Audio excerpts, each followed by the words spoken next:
Good morning dear students. जैसे कि आपको पता है कि कल हमने उपराष्ट्रपति वाला टॉपिक किया था कि उपराष्ट्रपति की शक्ति और कार्य क्या हैं। तो प्रिय विद्यार्थियों, आज हम जो टॉपिक कर रहे हैं वो है प्रधानमंत्री के बारे में। जैसे कि आपको पहले ही बताया जा चुका है, प्रधानमंत्री का बहुत ज़्यादा महत्व होता है। कहने का क्या मतलब है कि देश की राजनीति प्रधानमंत्री के चारों तरफ घूमती है। कहा भी गया है कि उसकी जो स्थिति होती है वो सितारों के बीच में चांद की तरह होती है। और अनुच्छेद जो 75 है हमारा, अनुच्छेद 75 के अनुसार प्रधानमंत्री की नियुक्ति किसके द्वारा की जाती है? राष्ट्रपति के द्वारा उसकी नियुक्ति की जाती है। और इसी अनुच्छेद में आगे लिखा भी गया है कि मंत्रिमंडल लोकसभा के प्रति उत्तरदायी होगा।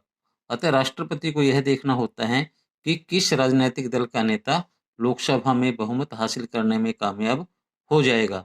अब आपको पता है कि प्रधानमंत्री की नियुक्ति किसके द्वारा की जाती है? राष्ट्रपति के द्वारा। लेकिन राष्ट्रपति इस मामले में भी स्वतंत्र नहीं है। राष्ट्रपति को उसी व्यक्ति को प्रधानमंत्री नियुक्त करना पड़ता है जिस पार्टी का लोकसभा में बहुमत प्राप्त होता है और जो उस पार्टी का नेता होता है, उस व्यक्ति को ही राष्ट्रपति क्या करता है? प्रधानमंत्री नियुक्त करता है।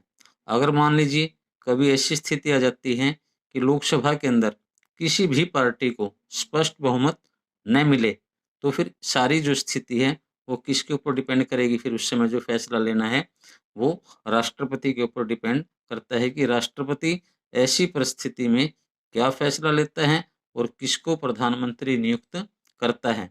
चाहे तो वो क्या कर सकता है कि उस समय जो सबसे बड़ा राजनीतिक दल है उस पार्टी के नेता को राष्ट्रपति क्या कर सकता है? प्रधानमंत्री नियुक्त कर सकता है।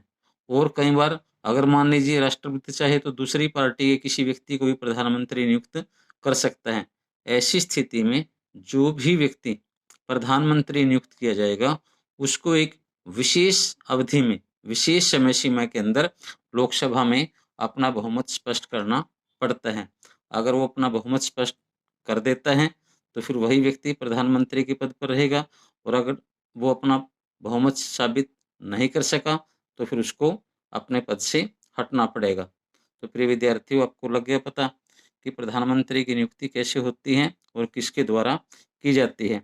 आगे हम करेंगे प्रधानमंत्री की शक्तियां और कार्य। पहला जो कार्य है प्रधानमंत्री का वो क्या है? मंत्री परिषद का निर्माण करना।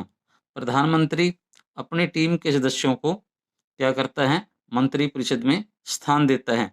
और जब देश में मिली-जुली सरकार होती है तो उस समय प्रधानमंत्री को सभी सहयोगी दलों की इच्छा को ध्यान में रखकर ही मंत्री परिषद का निर्माण करना पड़ता है। इसके बाद है मंत्रियों को हटाना और विभागों का बंटवारा करना।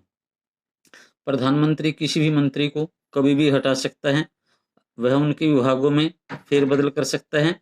हालांकि मिली-जुली सरकार में यह कार्य प्रधानमंत्री के लिए काफी कठिन हो जाता है और प्रधानमंत्री ही यही निर्णय लेता है कि किस मंत्री को कैबिनेट स्तर का पद देना है और किस मंत्री को राज्य स्तर का पद देना है। इसके साथ साथ और क्या कार्य करता है प्रधानमंत्री? मंत्रिमंडल की बैठकों की अध्यक्षता करना। प्रधानमंत्री क्या करता है? मंत्रिमंडल की बैठकों को बुलाता है, उनका समय और स्थान निश्चित करता है और उसमें रखे जाने वाले जो विषय होते हैं वही उनका क्या करता है? निर्णय करता है। और वो बैठकों की क्या करता है? प्रधानता करता है। और इसके आगे और क्या कार्य करता है? वो राष्ट्रपति का मुख्य सलाहकार होता है। प्रधानमंत्री मंत्रिमंडल तथा राष्ट्रपति के बीच कड़ी का काम करता है। वह मंत्रिमंडल के निर्णयों की सूचना राष्ट्रपति को देता है और प्रशासन के बारे में राष्ट्रपति को सलाह भी देता है। जो भी सरकार के कामकाज चल रहे हैं, जो भी प्रशासन से संबंधित सूचनाएं हैं, उन सारी बातों की जानकारी प्रधानमंत्री किसको देता है? राष्ट्रपति को। और इसके अलावा जो प्रधानमंत्री होता है वो क्या होता है? वो संसद का नेता होता है। प्रधानमंत्री सरकार का अध्यक्ष होने के साथ साथ संसद का नेता भी माना जाता है। सरकार के जितने भी महत्वपूर्ण निर्णय हैं उन सभी की सूचना वही व्यक्ति संसद के सामने रखता है और संसद भी उसे अपना नेता इसीलिए मानती है क्योंकि वह लोकसभा में क्या होता है, बहुमत दल का नेता होता है। तो इस तरह से जो प्रधानमंत्री होता है वो संसद का क्या होता है, नेता। और इसके साथ साथ और क्या कार्य हैं, वह राष्ट्रपति तथा मंत्रिमंडल के बीच कड़ी का काम करता है। जो प्रधानमंत्री होता है वो राष्ट्रपति और मंत्रिमंडल के बीच एक कड़ी का काम करता है। वह राष्ट्रपति को मंत्रिमंडल के द्वारा जितने भी निर्णय लिए गए हैं उन सब की सूचना किसको देता है, राष्ट्रपति को। और राष्ट्रपति के जो विचार होते हैं वो मंत्रिमंडल के सामने रखता है। कहने का मतलब क्या है कि प्रधानमंत्री राष्ट्रपति और मंत्रिमंडल के बीच एक कड़ी का काम करता है। तो आज का हमारा जो टॉपिक है वो यही था। आप इस टॉपिक को अच्छे से लर्न करें। धन्यवाद।